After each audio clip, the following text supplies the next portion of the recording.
Hi, everyone. Can you hear me out there? I hope you can. This is Cassandra Williamson. I am coming to you from a holler in eastern Kentucky. Yes, way up in one of those places near the Hatfield McCoy feud country territory. I got to move this around a little bit more. It's not where I want it. Yeah, I'm doing all the tech work, everything here. You just have to get over that. Welcome to the Path Forward.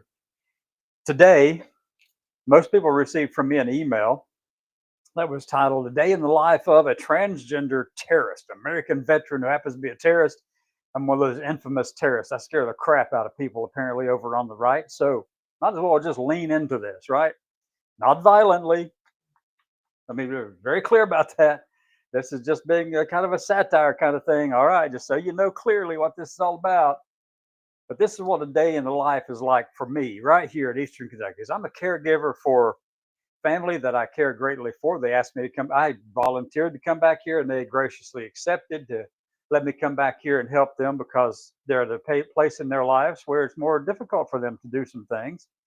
Now, I've got a brother who needs help. He can't do everything himself anymore. He gets tired and really winded really quickly. He has COPD from working in the mines and smoking and working around welding, fumes, and gases all of his 65 years. He just turned 65. He's younger than me. But yeah, so I have to make sure he's got his stuff. I went out today and picked up some oxygen for him, and I make runs and stuff like that for him for his medicines and things like that too. But also, he's doing a lot of work around the house here. I mean, I'm in his home. That's where mom and my sister and my brother all live together here, and I've been here a year and a half now. So my primary goal is this American transgender terrorist. Well, I've got to take care of family. That's the most important thing in my world right now, you know? And I mean, isn't that what people are supposed to be doing for each other? Really? I mean, isn't that what this is all about? Really? And I'm not going around. I don't know anyone in this community is going around here and going, I got to take care of killing that person and killing that person and doing damage to that person and wiping out that over there. No, we disagree with a lot of people because their policies, their thinking, their ideologies are actually discriminatory and actually very dangerous to us, very dangerous to us.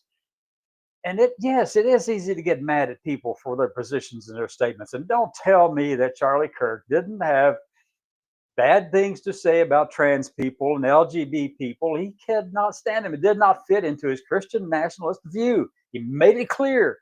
However, to kill him over that is absolutely asinine and stupid.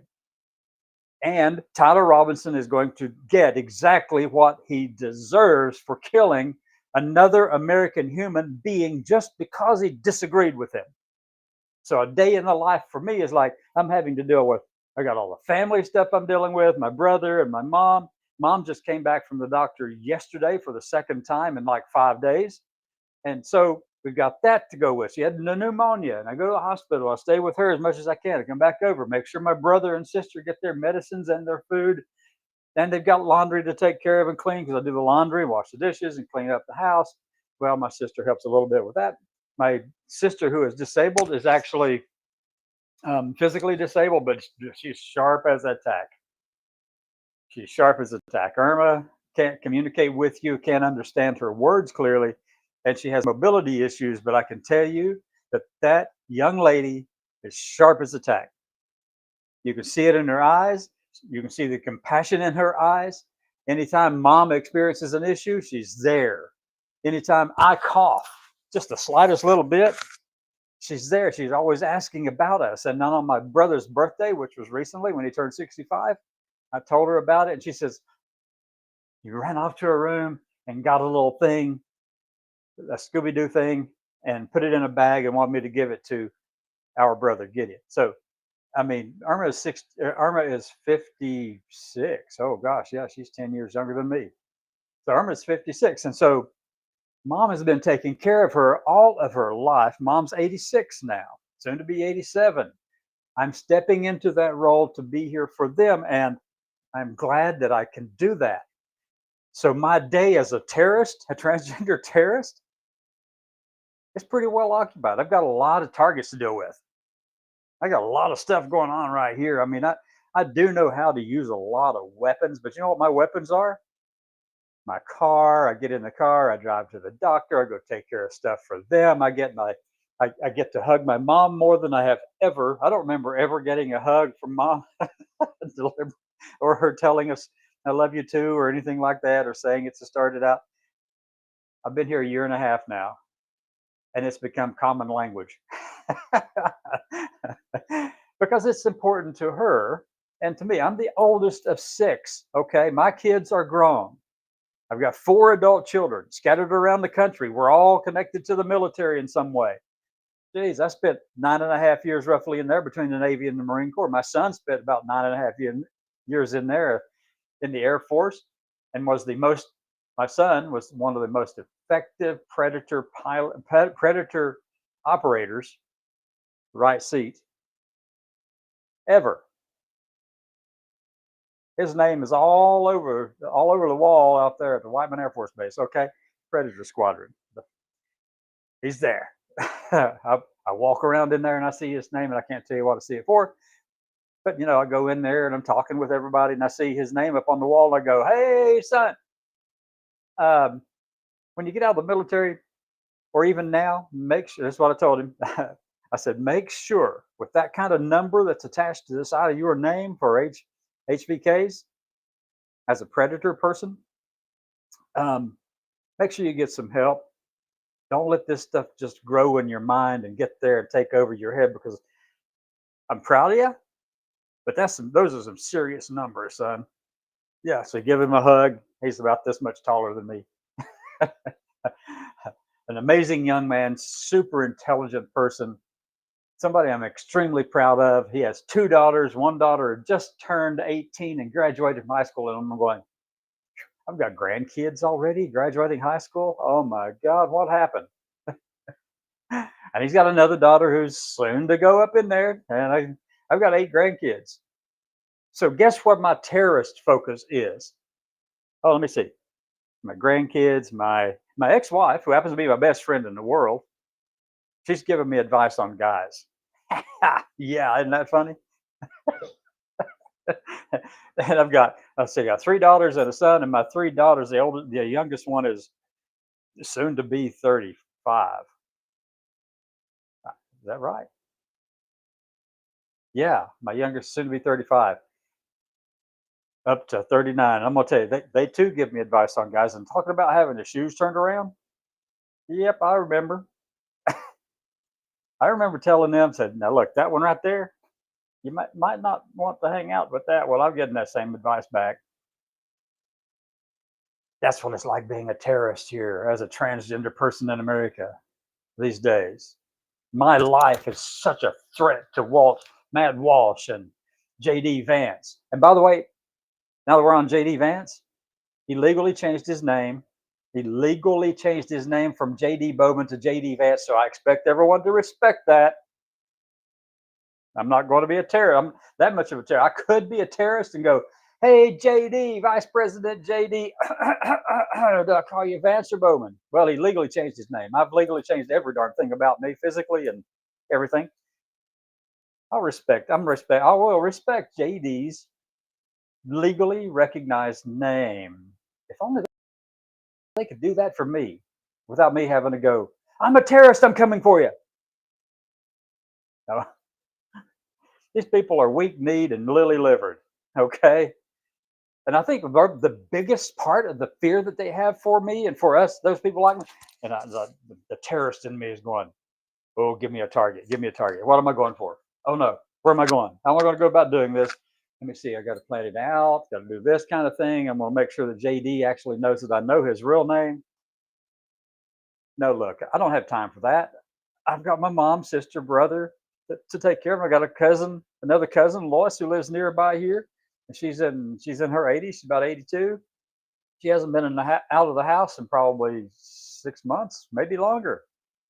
Go make sure she's all right. She has some friends who check on her. She is a widow and has no children of her own, but she's got all of us who are her cousins and stuff like that. We go check on her. And sadly, I do have to report that I did lose a cousin yesterday. A first cousin, grew up with this person. She's also 82, which means she's about 18 years older than me. No, 16 years older than me. But yeah, we lost her yesterday. She had a stroke back in the spring and never did fully recover from that. And then yesterday in the hospital, she passed away at about 4 o'clock Eastern time. So I want to acknowledge that. Her name was Wanda Clark Horton. She lived in Forest Hills, Kentucky, which is in Pike County, which is right near where I am exactly right now. But you know, we here in Pike County, Kentucky, we know all about being terrorists. We do. Yeah, we do. You know what's the big famous thing that happened right here in Pike County, Kentucky? The Hatfield McCoy feud. Cousins shooting cousins. My cousins shooting their cousins and my other cousins. From 1865 all the way up through 1920. A good what? 55 years? Is that right? Yeah. Shooting and killing each other because, one of them married into the other one, into the other family. And one of them was a Confederate side and the other one was the Union side. And then there was a pig involved and a girl, yeah, from the other side, the rebel side. They got married and had a baby.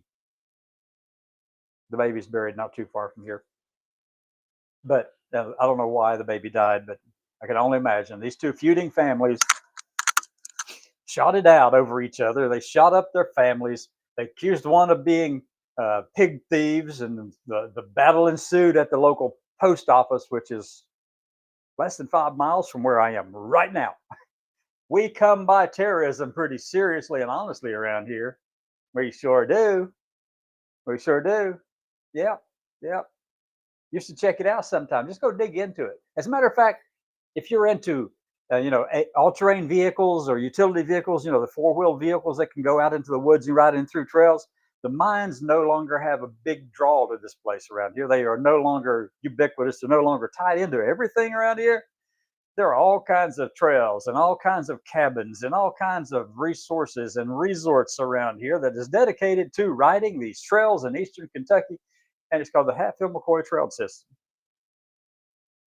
Come on around, but don't get lost in the woods. You might think it was Deliverance all over again. Yeehaw! Oh, I heard pig squeals. Who knows? I don't know.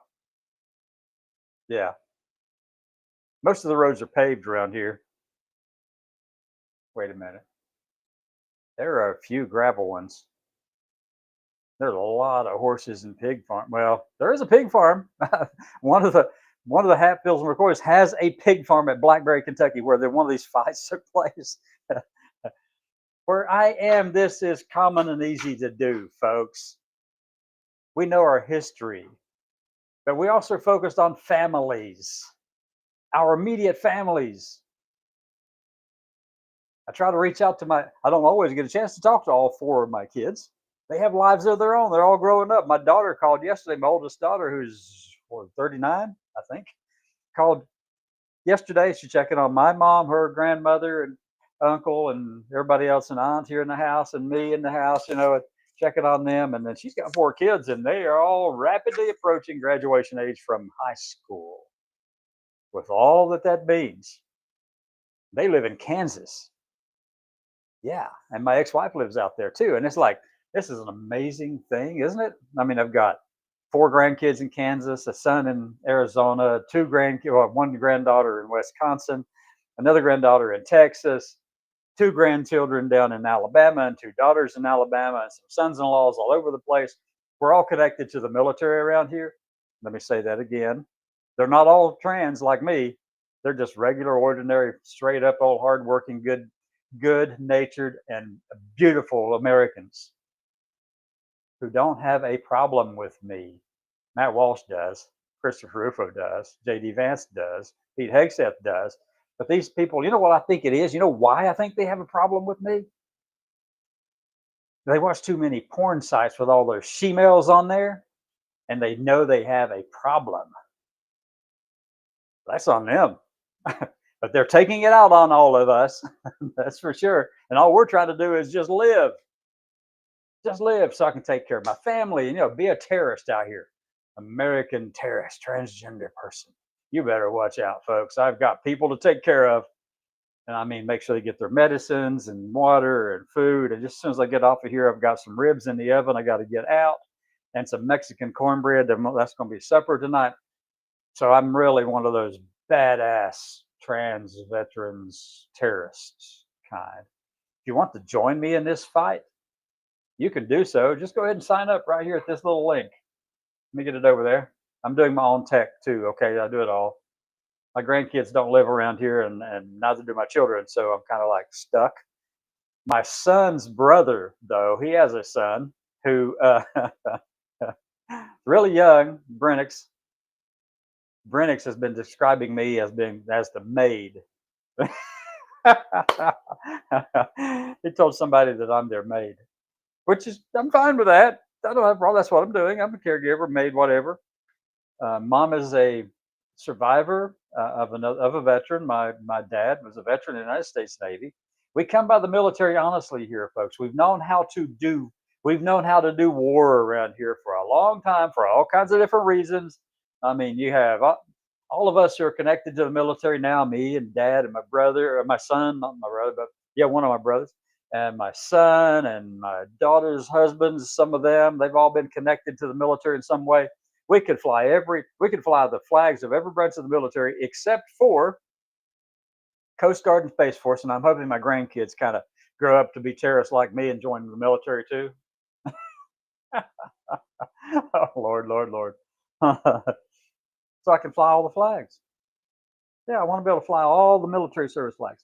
If you go back in time, let me see. Dad was in the Korean War. He built the platforms that tested atomic bombs on in the Philippines, and swallowed a dosimeter, flew through the radiation cloud, and came back in and pulled all that stuff back up and counted the hits on the radiation on the dosimeter as well as the photographic plates in the planes they flew through the clouds on. Great great grandfather actually fought in the Civil War. Yeah, great fought in the Civil War. He was conscripted by the Union Army. But he was from Wayne County, right along the Tug River, and no, they weren't having that because his dad and brother were all Confederates. But he was conscripted into the Union Army and he deserted. His wife, my namesake, Cassie Williamson, actually hid him in caves there during the Civil War to protect him from those Union marauders sweeping through Wayne County, West Virginia. It's West Virginia now. It was Virginia then. You know why it became West Virginia? Because this part of the state of Virginia didn't want to be associated with that part that was a Confederacy over there on across the. Yeah, it became a state in 1863. For that reason, they didn't want any part of the Confederacy, so they switched. But don't tell anybody from Wayne County that they are all, and probably a lot of places now, they all believe they are all tied to the Confederacy, but they weren't. Anyway, my great grandfather, they were all tied to it, to the Confederacy. Then you go on back to the War of 1812. You go on back to, I don't know about the Spanish American War. I don't know of any of us who served in that one. But you go on back to the War of 1812. You go back to the Revolutionary War. I've got family who was there at the beginning on both sides of my family. This totem pole that we call a family tree around here. Yeah, you can just pick one, and one that was at Valley Forge with Washington. The others who served who served in the Battle of Point Pleasant, also known as Lord Dunmore's War, which is in 1774. And you got these people claiming that only heritage Americans can be real Americans around here, and they are totally backwards Christian nationalists preaching from the Bible. And I don't know, I think they forgot everything that had to do with the first word in the Beatitudes, where Jesus started speaking they forgot that part. Everything after that, they don't remember. It matches their ignorance, literally. But you got these people who are that, and they can say they're entitled to that. Let me just say, they're entitled to believe those things. They're not entitled to be shot or killed for those things because you disagree with them or they disagree with you. If they've got a sexual fantasy about you, that's on them. Most of this hatred towards people like me, that's on them. That's where it comes from, is that sexual fantasy world that they've got in their heads that they can't deal with. I'll talk to you tomorrow. This terrorist's out. General, can I leave now? Oh, you want me to hit something first? Oh, you want me to get the kitchen straightened out? Well, okay. Done. All right. Done. Hold on. Agent American Terrorist Transgender Network. Can I help you? Okay, leave a message. I'll call you back later. We've got a cell to work on first. Bye. y'all are, if y'all are following this kind of stuff and you're agreeing with what's being said by people like Matt Walsh and people like JD Vance and all of the other acolytes out there who have just got their heads stuck so far into the freaking brown spot that they can't see what's going on around them. They think everything is to blame for trans people. Wait a minute. Hey, General, what do you think about that? Should we just tell them that they're just a bunch of assholes? No, you don't want me to say that? Okay. Well, I won't tell anybody live. How's that? Okay. Yeah. Got your number. Bye. That's not a real phone call. If you didn't know that already. All right. See you tomorrow, noontime. I think I do have some appointments. I got to take people out to go see their doctor tomorrow, and I'm going to be my transgender infamous terrorist self tomorrow again, out on the road, showing people who I am. Wait a minute. I do walk with a lot of pride, and I'm very happy with me, and I'm not transitioning to anything because I don't want to go through anything like that. Which who wants to go through transition? Nobody. I'm I am who I am, and I am not transitioning to anything else. And the furries and the femboys all out there, those are the sexual perverts in this bunch, by the way. Those are some weirdos. Yeah, that's that person that was like associated with old whatever his name was, Tyler Robinson, the idiot who killed Charlie Kirk. I could go on and on and on with this stuff. I'll leave you with this joke in closing. And I heard this from somebody else on Facebook. I do have occasional times where I can check in on my M1 communication system right here that connects me with all the other terror networks in the country. Yeah, I got it. Okay, wait a minute. Got a joke for you. Oh yeah, no, this came from the Harp twins over on Facebook. these two young ladies play the harp, and sometimes one of them tells jokes and the other one looks at her like she's just goofball crazy. But these are Harp twins dad jokes. All right. The one that I remember from this morning, and I see a lot of them, but I can't remember all of them. I even lose the punchline. But anyway, the one I saw from the Harp twins this morning or yesterday and the day before that. But anyway, got to check it out again. You know what you get when you have a whole line of rabbits that are walking backwards? And people are going, I don't know about this. You know what you get? You get a receding hairline. From the hills of Appalachia and Pike County, Kentucky, up in a holler in Pike County and Hatfield-McCoy feud country. This has been a day in the life of a transgender American veteran who is a terrorist, according to those people on the right who are just been sexually fantasizing about trans people all their lives and want to shove them under a rock because they're so afraid of us. That's on them too. Bye.